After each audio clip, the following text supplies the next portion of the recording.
Et donc on va travailler sur la méthode par combinaison.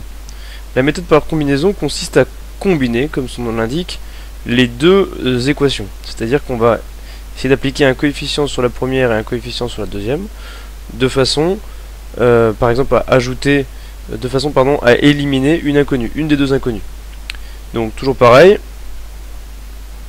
1, 2, hein, on note les deux équations. Puis là on voit par exemple qu'on peut éliminer l'inconnu x si on multiplie par exemple par 2 la première équation et qu'on multiplie par 5 la deuxième équation.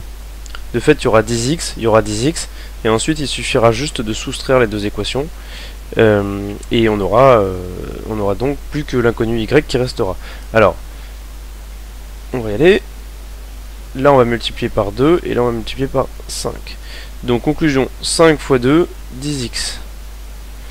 2 fois 2, 4y, égale moins 5 fois 2, moins 10. Donc là, on vient de multiplier par 2 la première équation. Et on va multiplier par 5 la deuxième équation. 2 fois 5, pardon, 10x. 2x, pardon, fois 5, 10x. 3y fois 5, là, ça va nous faire 15y. Et 9 fois 5, 45. Bien. Donc ensuite, il suffit juste de soustraire la première à la deuxième. Pourquoi? Parce que 10x moins 10x, bah, si on soustrait, ça va nous faire 0. 4y moins 15y, bah, ça va nous faire moins 11y. Moins 10 moins 45, ça va nous faire moins 55. On se retrouve avec une équation du premier degré à une inconnue. Donc, on peut résoudre, on résout l'équation moins 11y égale moins 55. Qui se résout assez simplement. On divise moins 11y par moins 11. Pour éliminer ce moins 11, on divise par moins 11. Pourquoi? Parce que moins 11 divisé par moins 11, ça fait 1. Et conclusion, si je divise par moins 11 à gauche de l'égalité, je divise par moins 11 à droite de l'égalité. Y est égal à 5. D'accord? Une fois qu'on a y, ben on n'a plus qu'à remplacer y dans l'une des équations que nous voulons. Donc on remplace par exemple y dans la première équation, on remplace y dans l'équation 1. Important de toujours marquer une petite phrase pour bien comprendre votre raisonnement. D'accord? Comme ça, si vous faites une erreur, vous savez plus rapidement où elle se trouve. D'accord?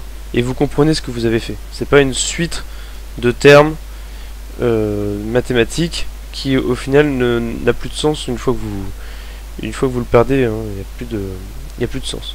Donc on remplace y dans l'équation 1. Donc 5x plus 2y égale moins 5. C'est ça l'équation, petite 1.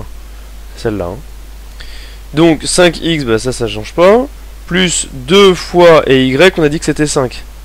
D'accord? Y c'est 5. Donc 2 fois 5 est égal à moins 5.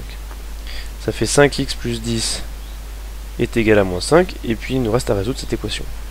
Donc 5x plus 10 moins 10 est égal à moins 5 moins 10. Je soustrais par 10 à gauche de l'égalité, donc je soustrais par 10 à droite de l'égalité. Ça nous fait 5x est égal à moins 15. Et 5x divisé par 5 est égal à moins 15 divisé par 5. Ça nous fait donc x égale moins 3. Il ne nous reste plus qu'à vérifier que le résultat obtenu est bien juste, est bien vrai, et vérifie bien les deux équations. Donc 5x plus 2y est égal à moins 5. On remplace x, 5x plus 2y est égal à moins 5. On remplace x par moins 3, ce qu'on a trouvé là. Donc ça fait 5 fois moins 3 plus 2 fois y, 2 fois 5.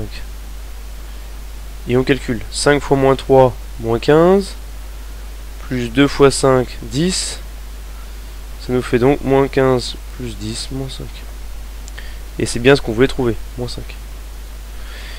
On continue, on refait pour l'équation 2. 2 fois x, 2 fois moins 3, plus 3 fois y, 3 fois 5. est égal à 2 fois moins 3, donc moins 6, 3 fois 5, plus 15. Et ça nous fait bien 9. Ça nous fait 9, et on voulait bien obtenir 9. D'accord ? Conclusion, les solutions de ce système. La solution de ce système, c'est x égale moins 3, y égale à 5.